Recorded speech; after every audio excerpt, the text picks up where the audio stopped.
এমন ধৈর্য ধরে বসে আছেন আসলে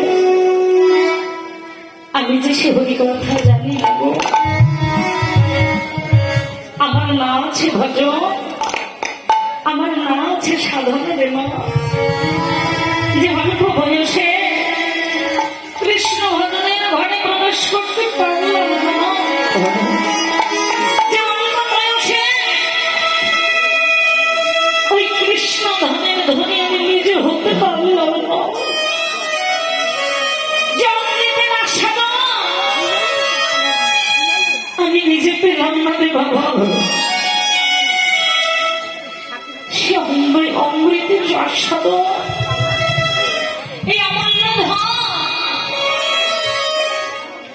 কৃষ্ণ প্রেম ধন আমি কেমন করে বিলাবই বাবা। আমার গৌর হরি দায়িত্ব দিয়েছিল নিত্যানন্দকে নিতা এই কলিহত জীবের দশা যে ভালো না। কলিহত জীব কামাচারী ব্যভিচারী অহংকারী নিতা এদের অহংকারী কথা কেন নয় না কৃষ্ণ কি করে তোমাদের বিষয় বৈভবের অহংকার বিষয়ের বৃষ্টি কাটা মানব প্রেম করে আছেন কেমন করে অহংকারী না থাকার জগতে যে বলবে বদলে যে বলবে হরি সে যে বদলের মতো নিঃস্ব হয়ে যায়। জগতে কাঙাল হওয়ার ভয়ে এই হরিনামে কেউ নিতে চাইবে না। সেই হরিনামে কেমন করে বিলাপ সম্ভব না, কেননা যে হরি কথা ব্রহ্মা চার বদনে বলতে পারলো না, পঞ্চান্ন পাঁচ বদনে বলতে পারলো না। আমার শ্রীমতী রাধারানী সখীদের কাছে গোবিন্দের কথা বলে শেষ করতে পারল না। বেদব্যাস সেও কিনা লিখেও শেষ করতে পারল না। সে কথা কেমন করে বলবো বাবা। জগতে কাহারও সাধ্য না হরি কথা বলা। তার চাক্ষুষ প্রমাণ দিয়ে গেলেন কেবল কুরুক্ষেত্রের মাঠে। ভগবান শ্রীকৃষ্ণ যখন অর্জুনকে বললেন অর্জুন তুমি সকলকে মারো, একবারে চেয়ে দেখো তুমি যুদ্ধ করো। অর্জুন চেয়ে দেখছে হে কৃষ্ণ আমি কাকে মারবো কৃষ্ণ, আমি কাকে মারবো? এরা তো সবাই আমার বাবু। হে গোবিন্দ আমি কাউকে মারতে পারবো না, আমি যুদ্ধ করবো না, ভিক্ষান্ন খেয়ে জীবন ধারণ করবো। ওই সর্বসুখ আমি চাই না। প্রতি উত্তরে গোবিন্দ বলেছিল হে অর্জুন জগতে মারার ক্ষমতা কাহারও না, মারার সাধ্য কাহারও না।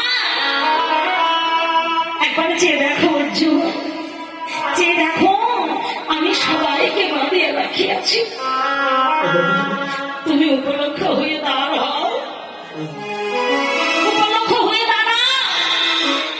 জগতের জীব জানবে যে তুমি যুদ্ধ করেছ, তুমি মেরেছ, কিন্তু না মারার সাধ্য তাহার নয়। আমি যদি ওই কুরুক্ষেত্রের মাঠে এমন ভাবে অর্জুন দাঁড়াইছিল উপলক্ষ হয়ে। আজ আমি অধমা বড় খামালিনী, কৃষ্ণ ভজনহীনা ভক্তিহীনা, কৃষ্ণ থাকহীনা, আমি আসলে দাঁড়াই থাকবো,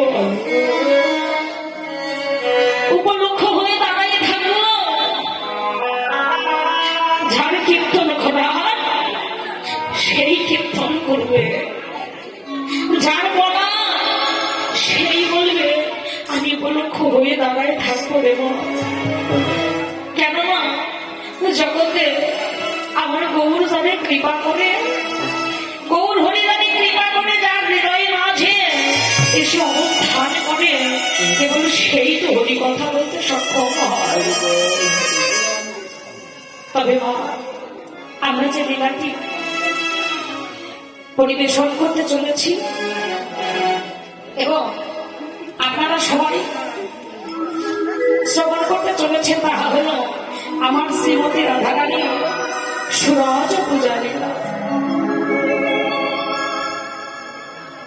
সুরজ পূজা, সু অর্থাৎ সুন্দর, রজ অর্থাৎ রমণী, আর পূজা অর্থাৎ আরাধনা করা। অর্থাৎ তত্ত্বদর্শী ভেবে বললেন, যৌবনের প্রারম্ভে কুরস আস্বাদনের পূর্বে সদ গুরুর চরণ আশ্রয় করে সুন্দর রমণীকে বামে ধরে কৃষ্ণ ভজনের পথে এগিয়ে যাওয়াকেই বলে সুরজ।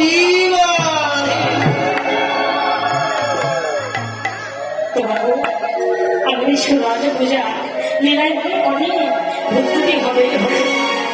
আমাকে নিজ সন্তান মনে করে, নিজ কন্যা, নিজ আপন জন মনে করে অপরাধগুলো ক্ষমা সুন্দর দৃষ্টিতে দেখবেন। পদে জ্ঞানে কথায় তালে ভাষায় অনেক অনেক ভুল হবেই হবে। সন্তানদের মার্জনীয় করবে। আমার ক্ষুদ্র সুন্দর আয় হইতে আপনাদের শ্রী চরণে জানায়